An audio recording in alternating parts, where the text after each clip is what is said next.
नमस्ते UFC fans, आप सबका स्वागत है आपके चैनल यूएफसी हिंदी पर। तो आज हुई थी यूएफसी की 307 इवेंट। तो इस इवेंट की मेन कार्ड को हम पूरी तरह ब्रेक डाउन और एक्सप्लेन करने वाले हैं। सबसे पहले मेन कार्ड की ओपनिंग फाइट थी वुमेन्स बैंटमवेट डिवीजन में कैला हैरिसन वर्सेस कैटलिन वेरा। तो इस फाइट को जीत जाता है कैला हैरिसन बाय यूनानिमस डिसीजन से। राउंड 1 में कैटलिन वेरा ने लेग किक से फाइट को स्टार्ट की और उसके थोड़े देर बाद ही कैला हैरिसन ने कैटलिन वेरा को क्लिंच की ओर पुश किया और बॉडी नीज और पंचेस को लैंड किया और उसके बाद टेक डाउन किया। फिर फुल माउंट लेकर एल्बो और पंचेस को लैंड किया उसके ऊपर। सेकेंड राउंड में कैला हैरिसन ने इफेक्टिव लो किक मारा और क्लिंच की ओर पुश किया, फिर एल्बो लैंड की और फिर कैटलिन वेरा ने जब वहां से रिवर्सल लिया तब उसने अपना राइट हैंड और एल्बो ड्रॉप किया और एक स्मॉल कट ओपन कर दिया कैला हैरिसन के हेड के ऊपर। और लास्टली इस राउंड में दोनों ने एक इफेक्टिव हेड किक मारा दोनों के ऊपर। और फिर थर्ड राउंड में कैटलिन वेरा ने एक राइट हैंड फेंका और ये राइट हैंड हमेशा कनेक्ट हो रहे थे जब भी दोनों पंचेस को एक्सचेंज कर रहे थे।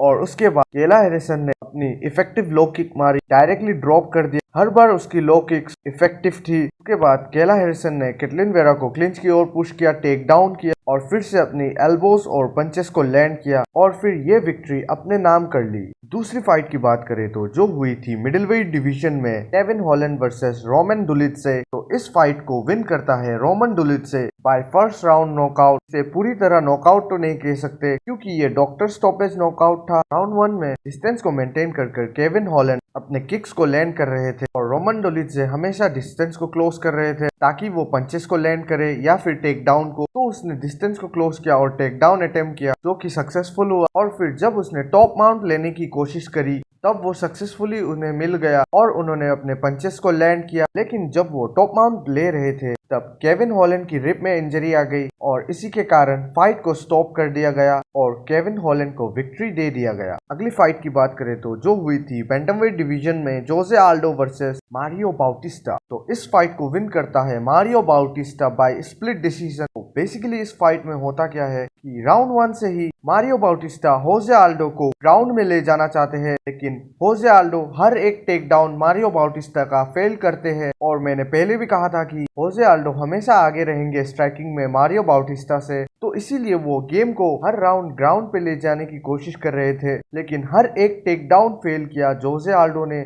जब भी जोसे आल्डो अपने जैब्स और लीड हुक राइट हैंड को कनेक्ट करने शुरू कर देते थे और बिग पंच को लैंड करते थे तब मारियो बाउटिस्टा उन्हें टेक डाउन करने की कोशिश करते थे, लेकिन हर बार टेक डाउन फेल होता था और उनको क्लिंच की ओर पुश कर शोल्डर स्ट्राइक लैंड करते थे, राइट हैंड को लैंड करते थे। सेकेंड राउंड की शुरुआत में होजे आल्डो मारियो बाउटिस्टा का हर एक टेक डाउन पहले ही रिज्यूम कर लेते थे, तो वो जब भी टेक डाउन करने की कोशिश करते थे वो उनके ऊपर नी लैंड करके उसे फेल कर देते थे। तो उन्हीं नी से बाउटिस्टा के फेस के ऊपर एक कट ओपन हुआ। मुझे नहीं पता है कि ये गेम रॉबरी थी कि नहीं, लेकिन मुझे लगता है कि इस गेम को विन करना चाहिए था जोसे आल्डो क्योंकि हार्ड शॉट्स उसने कनेक्ट किए हैं और हर एक टेक डाउन को फेल किया है मारियो बाउटिस्टा और फेस के ऊपर एक कट को भी ओपन किया, जबकि जोसे आल्डो के फेस के ऊपर कोई कट नहीं था। तो आपका क्या ओपिनियन है इस मैच के ऊपर, जरूर से कमेंट में बताना। तो दूसरी फाइट की बात करें तो ये फाइट थी को-मेन इवेंट और ये फाइट वुमेन्स बैंटमवेट बेल्ट के लिए थी रखेल पेनिंगटन वर्सेस जूलियाना पेना। और इस फाइट को विन करता है जूलियाना पेना बाय स्प्लिट डिसीजन। तो बेसिकली बताओ तो स्ट्राइकिंग में हमेशा रखेल पेनिंगटन आगे थी और ग्राउंड में जूलियाना पेना आगे थी। तो राउंड 1 में होता क्या है, राउंड 1 ग्राउंड की ओर नहीं जाता, राउंड 1 में पूरी तरह स्ट्राइकिंग होती है। रखेल पेनिंगटन शॉक करती है जूलियाना पेना अपने जैब्स और अपर कट से और जूलियाना पेना की राइट हैंड हमेशा कनेक्ट हो रही थी। इस फाइट में सिग्निफिकेंट स्ट्राइकिंग ज्यादा थी जूलियाना पेना की, लेकिन इम्पेकेबल शॉट्स रखेल पेनिंगटन ने लैंड की थी। तो राउंड 2 में दोनों ही अपने पंचेस को एक्सचेंज करते हैं और उसके बाद जूलियाना पेना टेक डाउन करती है रखेल पेनिंगटन को और बैक माउंट लेती है और पंचेस को लैंड करती है। और राउंड 2 में वो पूरी तरह रखेल पेनिंगटन के बैक के ऊपर ही रहती है। राउंड 3 में भी कुछ ऐसा ही होता है, जूलियाना पेना रखेल पेनिंगटन को ग्राउंड में ले जाती है और पूरी तरह रेगलाडोर करती है,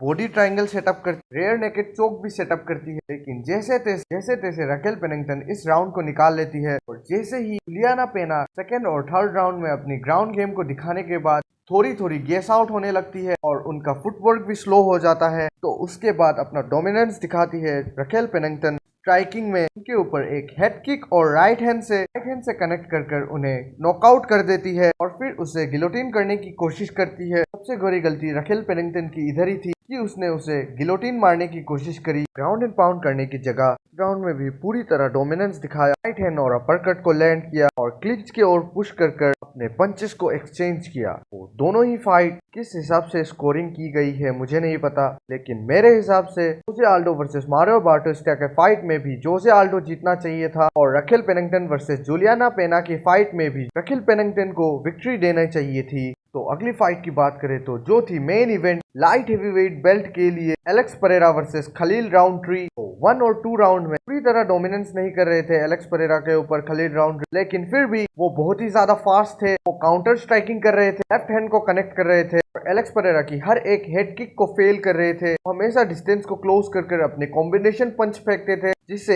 एक ना एक पंच कनेक्ट होता था एलेक्स परेरा के ऊपर। और सेकेंड राउंड में खलील राउंडट्री ने यहाँ तक एलेक्स परेरा को डाउन भी कर दिया। तब एलेक्स परेरा ने हेड किक फेंकी, तब उससे डॉज कर खलील राउंडट्री ने एक लेफ्ट कनेक्शन किया, जिससे एलेक्स परेरा को डाउन कर दिया। तो फिर हुआ थर्ड राउंड से changing movement start. Third round के भी कुछ 3 मिनट तक खलील राउंडट्री अपने पंचेस को कनेक्ट कर रहे थे, लेकिन राउंड के आखिरी मिनटों में लेफ्ट स्ट्रेट नी जैब बुरी तरह कनेक्ट कर दिया खलील राउंडट्री के ऊपर। और फिर फोर्थ राउंड पूरी तरह एलेक्स परेरा ने डोमिनेट किया। अपने 100 में से 99% पंचेस को एलेक्स परेरा कनेक्ट कर रहे थे खलील राउंडट्री के ऊपर। खलील राउंडट्री इतने टफ थे, इतने पंचेस को लेने के बाद भी वो नॉकडाउन नहीं हो रहे थे, फिर भी वो काउंटर स्ट्राइकिंग कर रहे थे। फिर लास्टली इतने हार्ड शॉट लेने के बाद उन्होंने गिव अप कर दिया और वो नॉकडाउन हो गए। तो इस फाइट के बाद ह्यूज रिस्पेक्ट और खलील राउंडट्री। ये फाइट एक वॉर थी, यहाँ पर खलील राउंडट्री ने भी दिखाया कि वो कितने टफ है और उसने एलेक्स परेरा को भी डाउन किया और एलेक्स परेरा ने दिखाया कि